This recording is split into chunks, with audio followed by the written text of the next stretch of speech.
We spent $23,715 on daycare last year. According to Edmunds, the average car note is $756 a month. And this is what $400 will get you at the grocery store. So today we're going to be talking about the cost of living. Everything has been getting out of control lately. Whether it's groceries, rent, or even childcare, Americans are getting priced out of life. How are people supposed to make it in this economy? Prices keep going up while salaries stay the same. If that wasn't bad enough, you can't even find a good deal on a car these days. Cars are becoming higher priced and lower quality every day. We have a lot to go over today, so let me know what you think in the comments down below. All right, let's get into it. Welcome back, everyone. New challenges are rising for American families struggling to pay for 3 square meals a day. The latest numbers show there is no relief from inflation on essential groceries. The price of ground beef, steaks, getting hit the hardest. And she's exactly right. Beef has increased year over year with this inflation. It's like 16% of an increase every year. This has been happening because the cost of feed keeps going up and there's been droughts recently. I mean, let's face it, Americans love their burgers. We're not going to stop anytime soon, so I bet they're not even worried about price hikes. Some of the comments here: who is eating 3 square meals a day because I can only afford one? $13.99 for a pound of ground beef at Safeway.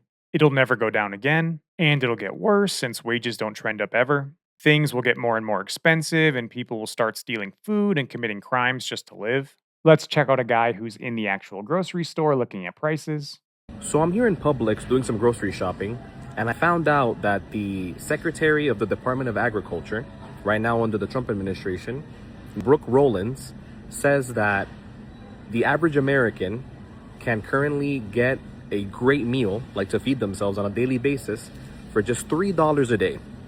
So I came by because I want to test that theory and see if that's really possible under this economy.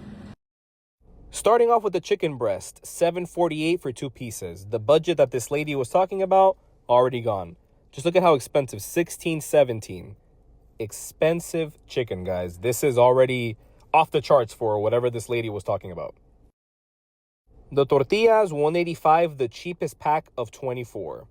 You guys do the math. The chicken gizzards, $3.59. Also over the budget that Rollins was talking about.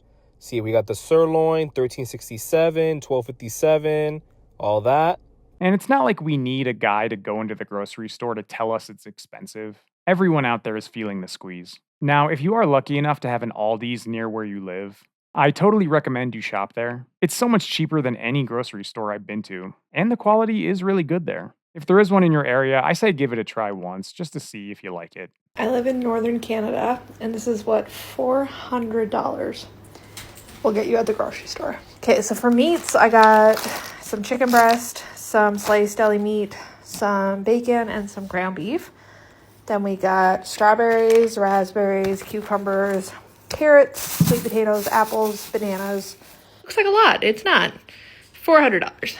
I'm not complaining because I can't afford it. I'm just saying. So my first thoughts are she's not really buying anything terrible. A lot of that was meat, fruits, vegetables. It's not like other reels we've seen where people are like, oh God, I can't afford groceries. And then they buy nothing but processed food. Now, I know this technically isn't an American grocery haul, but I'd say Canada is in about the same situation as us. Sure, some of the metrics are going to differ. Technically, Canada's inflation is lower, but the US economy is stronger overall, at least if you listen to the experts. Either way, they're in the same boat as us, barely hanging on. And let's just take a moment to think about that price. $400 for groceries? That's some nightmare fuel. Let's take a look at some cars now. I don't understand why 20-year-old cars that are clapped out are so expensive. The fact that this truck is like 25 years old and it is almost 12 grand. Back in the day, like a decade ago, I used to be able to go on Facebook Marketplace with a cool little $4,000 or $5,000 and get me a little car, like a 2010 Honda Civic. Fast forward to today, and $4,000 or $5,000 still only get me a 2010 Honda Civic. Guys, I'm here just doing the auction, and I just want you to see what these prices are going for. Right here, we have a 2019 Lexus GS Sport, GS350 F Sport. Look at the price. It has 45,000 miles, clean car, but look at the price right now. Here's the car, 45,000 miles, super clean. 33.5, still going, 33.6, 33.7. These are the prices. Now, if I click right over here, look at what retail value is. $33,600. So at this point, you got to ask yourself, as a dealer, what is the point of buying a car like this? Yes, it's a hard car to find. It's a really cool car, very limited, probably will sell fast. But if you're buying it for $34,800, it just sold for $34,800. How can we sell it for $35,000? Wow, that is just unsustainable. So auctions are selling cars that are used for the price of what they are new. I'm sorry, what? That's how none of this should work. People are acting like these used cars are made of gold. So the scam we're about to see shows how desperate everyone is. A fan hit me up and told me he makes $30,000 a month scamming people on TikTok with this. If you've never seen these types of posts on Instagram or TikTok, or you don't understand how the scam works, let me tell you. The scammer makes an Instagram or TikTok account about affordable used cars. And they post very affordable cars, almost too affordable, but not too affordable to the point where you think it's a stolen car, but like kind of priced in the middle. They have everything listed down in the description except the VIN number, and they post these TikToks and then they just wait for people to call or text them. One of my friends last week, he doesn't want to share his info, so I can't share any screenshots, but he hit them up, not knowing that it's a scam. And they asked for the down payment, which is $700. They said, send us the $700, we'll ship it out to you, and then we'll get your financing started. Him not knowing how a car buying process works, you have to get an APR and you have to put it down, like actual signed papers, he just thought it would be simple and easy like that. So he was about to pay it. But then he told me first, so I told him, bro, don't do that. Because what these guys do is that they just collect down payments, and they never ship out the car, obviously. I mean, you would think people wouldn't fall for this, but that's not how scams work. Scams mainly work on the desperate. People are hurting so bad, they see a deal like this and they lose their minds. If it's too good to be true, it probably is. You know the car market is getting bad? When dealers are wholesaling cars that they originally had for retail. This thing has been on the lot since 2024.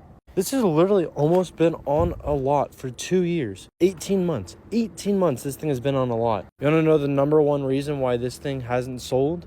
Did you say price? Because that's what it's got to be. The price has to be the reason this thing hasn't sold. Or the fact that it's a Jeep. It's actually kind of funny. This thing only has 44,000 miles on it. I'm sure price has a lot to do with it. Hey, let me ask you guys this. Who the hell can afford a new car these days? I mean, I drive by these lots all day, every day, and there's never anybody there, and they're always loaded with cars. Car prices have gotten insanely expensive, and apparently the days of finding something affordable are long gone because analysts say the prices are just going to keep going up.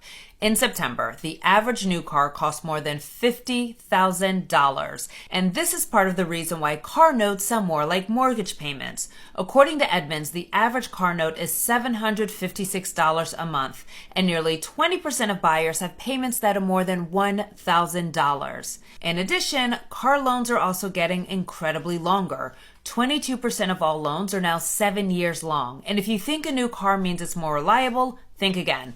I was talking to my mechanic a few weeks ago complaining about doing maintenance on my 2013, and he basically pointed out a few different cars there that were less than 2 years old that needed major repairs that the warranty wouldn't cover. In fact, according to a study by J.D. Power, new car quality has been declining. She goes on to say that the real kicker is going to be paying for a subscription on a paid-off car. Yeah, that's going to be absolutely terrible. I don't know about any of you guys, but as long as I am living, I am going to try to avoid any vehicle where I have to have a subscription. All right, let's see how people are doing trying to raise children. Wow, men do not know how much childcare costs. I heard two men on the train having a conversation. One told the other that he was quoted $8,000 a month for a full-time nanny in the city, and then the other one said, $8,000 is insane. I bet you could find 100 people who would do it for $1,500 a month. Real talk. We spent $23,715 on daycare last year. This is why I retired early, to keep my grandchildren so my kids wouldn't have to pay for daycare. It's so expensive. I'm blessed to get to keep them every day. And daycare workers are still making $12 an hour. Okay, so this woman said she spent $23,000 on daycare annually. Later on in the reel, she explains that her daycare costs are going up again in 2026. So now she's looking at a $26,000 bill for next year. I can only imagine the dilemma parents are in right now. Your one option is one parent stays home and watches the kids. This means you don't pay childcare costs, but now you're completely reliant on one income. People lose their jobs, have emergencies, life happens. So this can be risky in itself. The other option is you both work jobs and then you get financially destroyed by daycare centers. I mean, what works best for you and your family is going to be on a case-by-case basis. Let's take a look at some housing prices now. Apartments that cost like $2,000 a month should be illegal, because why is it that they expect you to make 3 times the rent, which comes out to like $6,000, but most people don't even make that in an entire month? An apartment shouldn't be a luxury. It should be a basic need. Yeah, he's right. If you look at the numbers, only 10% of the population is making 6K a month or more. 10%. Who are these apartments for? I guess it'll force everyone to have a bunch of roommates or get in a relationship. At these prices, living alone is a luxury. Now, to be fair, only about 20% of apartments in the US cost that much right now, but the average apartment rental is still $1,600 a month, so it's not even that far off.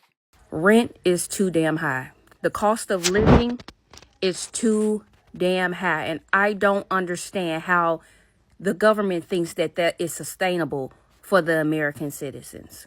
The government doesn't care. Landlords don't care. Don't you dare not pay your taxes. Don't you dare be late on your rent.